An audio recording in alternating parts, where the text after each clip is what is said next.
छत्तीसगढ़ की विष्णुदेव सरकार आरटीई में नया बदलाव करते हुए आरटीई में प्रवेश क्लास 1 से लेने का निर्णय ली है।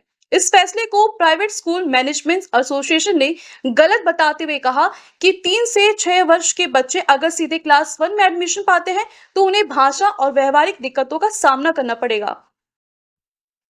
आर्थिक रूप से कमजोर बच्चों को शिक्षा के लिए सरकार ने राइट टू एजुकेशन के तहत उन्हें शिक्षा ग्रहण करवाती है, लेकिन छत्तीसगढ़ सरकार ने शिक्षा नीति को बदलते हुए अब आर्थिक रूप से कमजोर बच्चे को सीधे क्लास 1 में प्रवेश में बातें कही है।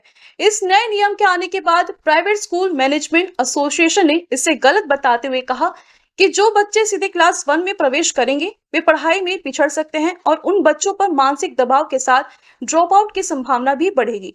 बच्चों में असमानता बढ़ेगी। एसोसिएशन ने कहा कि इससे बच्चों के संवैधानिक अधिकारों का उल्लंघन होगा। आपको बता दें कि नए नियम आने के बाद प्राइवेट स्कूल मैनेजमेंट एसोसिएशन ने मोर्चा खोल दिया है। एसोसिएशन के अध्यक्ष ने कहा कि नर्सरी की शिक्षा सबसे अहम होती है। 3 से 6 वर्ष की उम्र में बच्चों को भाषा, व्यवहार और संस्कार की नींव इसी दौरान सीखी जाती है।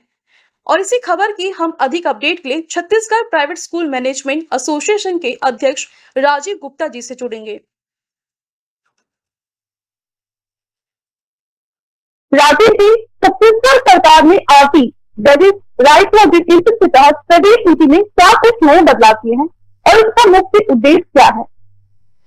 देखिए, जो नए बदलाव हुए हैं उसमें ये है कि पहले जब से शिक्षक अधिकार कानून लागू हुआ तब से जो स्कूल का एंट्री क्लास है, अगर मान लीजिए कि स्कूल की एंट्री क्लास नर्सरी है वो या क्लास PP1 है तो वो वहां एडमिशन का प्रावधान था। इसको रमन सिंह सरकार ने वैधानिकता दी थी और ये शुरू के 3 सालों की पेमेंट राज्य सरकार करेगी, ऐसे करके 2015 में ऑर्डर निकाला था।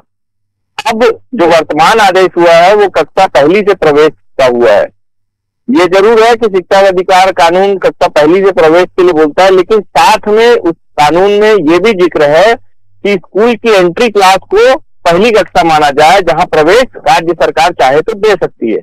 अब इन्होंने कक्षा पहली का आदेश जो जारी किया है उससे होगा ये कि जो 3 साल से 6 साल तक के विद्यार्थी हैं वो जब कक्षा पहली में 6 साल की उम्र में स्कूल जाएंगे तो वो बहुत पीछे रहेंगे, 3 साल कम से कम पीछे रहेंगे। प्रदेश के जो प्राइवेट स्कूल हैं लगभग सब इंग्लिश मीडियम है। जब वंचित वर्ग के बच्चे इंग्लिश मीडियम स्कूलों में क्लास 1 में आएंगे तो वो अपने आप को बहुत अलग पाएंगे, बहुत पीछे पाएंगे। होगा क्या कि जब वो प्रवेश लेंगे कुछ महीने बाद, 1 साल बाद, 2 साल बाद उनको लगेगा कि वो पढ़ाई से तालमेल नहीं बिठा पा रहा है, तो इससे ड्रॉप आउट हो जाएगा। सबसे महत्वपूर्ण बात, नई शिक्षा नीति भी 3 साल की उम्र से प्रवेश के लिए बोल रही है। मुझे ऐसा लगता है कि स्कूल शिक्षा विभाग चाहता ये है कि एक रुकता है एडमिशन को, लेकिन इसका पीछे के पर्दे के पीछे का उद्देश्य पैसे बचाना है।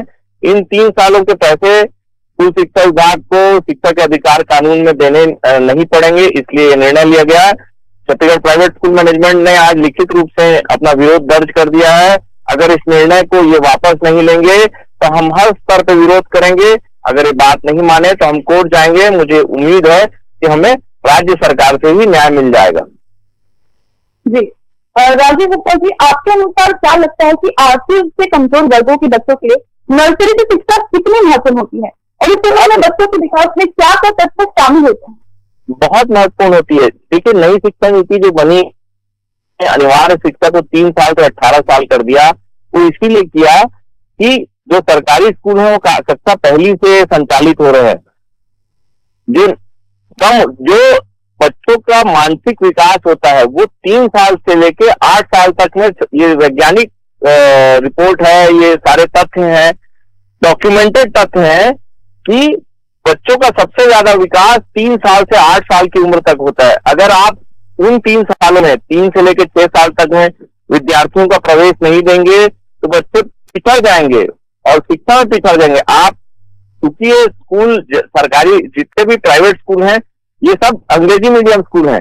सरकार के पास कोई भी इंग्लिश मीडियम स्कूल नहीं है, आत्मानंद को छोड़कर, तो वो विद्यार्थी कहीं नहीं पढ़ेंगे।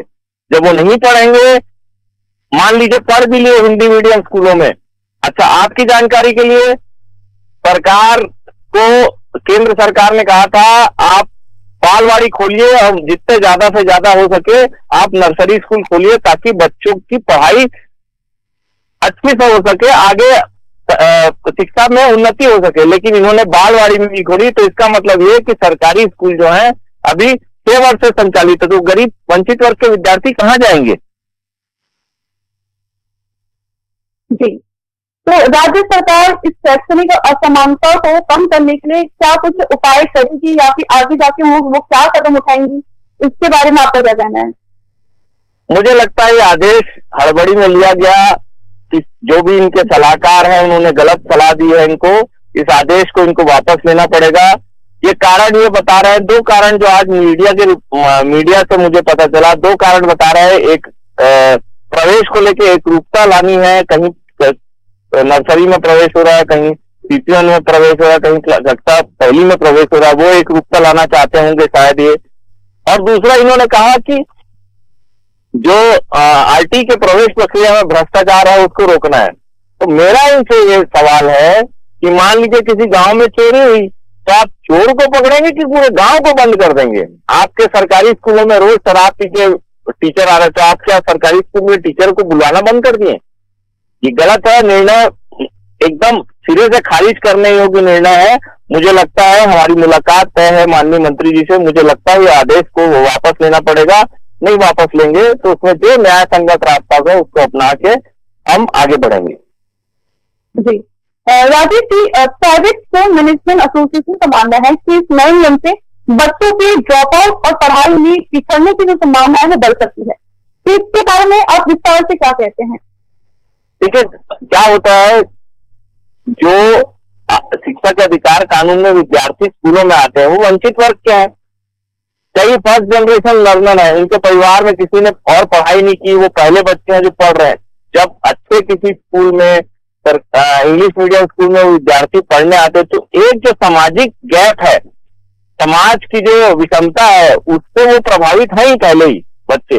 जैसे मान लीजिए किसी संपन्न परिवार का बच्चा इंग्लिश मीडियम स्कूल में पढ़ रहा है, वहीं वंचित वर्ग का बच्चा भी उसी स्कूल में पढ़ रहा है। जो संपन्न परिवार का बच्चा है उसके घर में पढ़ाई का माहौल है, उसको पढ़ाने वाले और लोग हैं, वो ट्यूशन जा सकता है, दूसरी कोई मदद ले सकता है। लेकिन ऐसे वंचित वर्ग के विद्यार्थियों के साथ ये सारी सुविधाएं नहीं है। होता क्या है, पढ़ाई में धीरे धीरे वो पिछड़ते के चांसेस आपको हाल ही में पूरे राज्य में ड्रॉप आउट की संख्या निकाली गई, ड्रॉप आउट बहुत तेजी से बढ़ रहा है। इसलिए बढ़ रहा है कि जो समाज की विषमता है उसको अगर हमने इस खाई को पाटा नहीं तो ये ड्रॉप आउट और बढ़ेगा, और ये जो नया निर्णय है इस विषमता को और बढ़ावा देगा।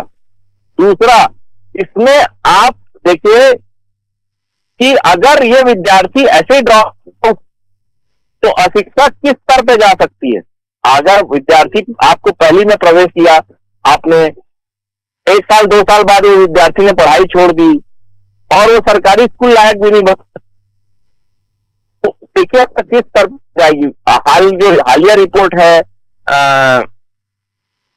केंद्र की, जो उन्होंने 2-3 दिन लोगों में रखी, पूरे देश में पिछले 5 में 65 लाख विद्यार्थी ड्रॉप आउट,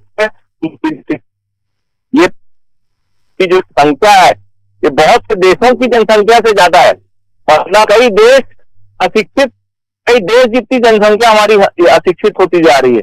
तो इसको कम करने के लिए सरकार को जो पॉसिबल कदम है, जो संभावित कदम है वो उठाने चाहिए, ना कि उस असमानता को बढ़ावा देना चाहिए।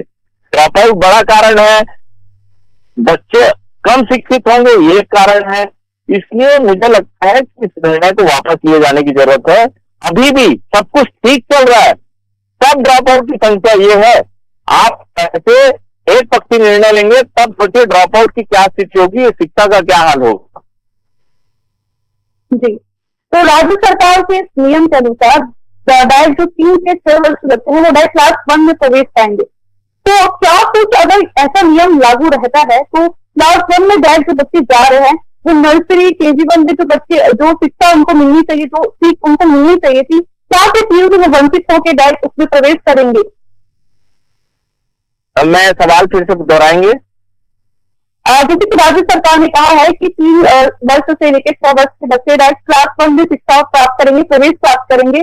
तो डायरेक्ट क्लास 1 में जाना उन बच्चों के लिए क्या कुछ ऐसा लाभ, क्या कुछ वो शिक्षा होगी जो जिनसे वो वंचित हो जाएंगे, तो वो अपनी नर्सरी क्लास KG1 क्लास में सीखते थे। स्कूल ना, जो स्कूल होते हैं, चाहे कोई भी स्कूल हो, सरकारी स्कूल हो, प्राइवेट स्कूल हो, सिर्फ वो शिक्षा का केंद्र नहीं होता, उसमें बहुत सारे बच्चे विद्यार्थी सीखता है। कोविड में आपने देखा बच्चे स्कूल नहीं जा रहे थे, कितने चिड़चिड़े हो गए थे, एकाकीपन आ गया था, अकेलापन आ गया था बच्चों में।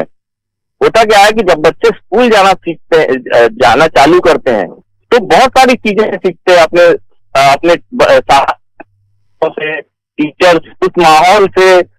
ये सारी चीजें भी एक बहुत अर्ली स्टेज में बच्चों को सिखाने की जरूरत है। बड़े महानगरों में आपने देखा होगा प्ले स्कूलों का चलन बहुत है, क्योंकि अर्बन पॉपुलेशन जो है, शहरी आबादी है, वो इस चीज को समझती है कि बच्चों को उनके हम उम्र के साथ रखने से बहुत फर्क पड़ता है, उनकी ग्रोथ में बहुत फर्क पड़ता है। आगे समाज को समझने के लिए, समाज के साथ तालमेल के लिए ये सब चीजें बहुत जरूरी है। अगर ये वंचित कर देंगे, इस उम्र में बच्चों को वंचित कर देंगे, देखिए क्या होता है, एक उम्र के बाद, जैसे कहावत है कि एक उम्र के बाद आपकी दोस्ती नहीं होती, वैसे ही अगर आप लेट एडमिशन करेंगे बच्चों की, विद्यार्थियों की लेट एडमिशन होगी, तो वो बच्चे तालमेल नहीं बिठा पाते अपने समकक्ष दोस्तों से, अपने हम लोगों से। इसलिए सरकार को चाहिए ये सारे निर्णय छोड़ के जो विद्यार्थी, इसमें देखिए हमारा जो हित है, हम जो बोल रहे हैं वो एक किनारे कर दिया जाए। आप समाज का हित क्या है, आप उस समुदाय का, वंचित वर्ग के विद्यार्थियों को क्या हित है, सरकार को, स्कूल शिक्षा विभाग को सबसे पहले उस चीज को देखना चाहिए। आपके पास इतने महान शिक्षाविद लोग हैं, जानकार लोग हैं, आप, मुझे नहीं लगता उनमें से किसी एक ने भी राय दी होगी कि आप 6 साल से एडमिशन करवाइए करके, किसी एक ने सलाह नहीं दी। मैं बोलता हूँ ठीक है, आपने किसने सलाह दी? आप जो भी निर्णय लेने वाले लोग हैं उनसे पूछिए, आप अपने बच्चों को कौन सी उम्र में एडमिशन करवाए थे, सरकारी स्कूल में या प्राइवेट स्कूल में? किसी ने नहीं कराया होगा। सब 2.5 साल होता है, कोई भी पालक है ना, 2.5 साल 3 साल होने लगता है बच्चा, वो तुरंत चाहते हैं आसपास के स्कूल में, जो है उनके पसंद का स्कूल है, वहां एडमिशन कराने।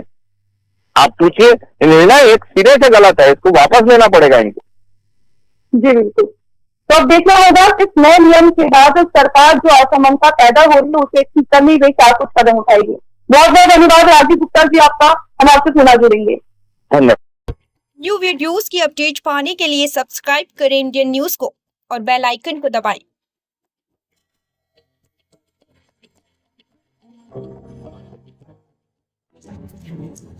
ये है इंदू ब्रॉडकास्टिंग प्राइवेट लिमिटेड और आप देख रहे हैं इंडियन न्यूज।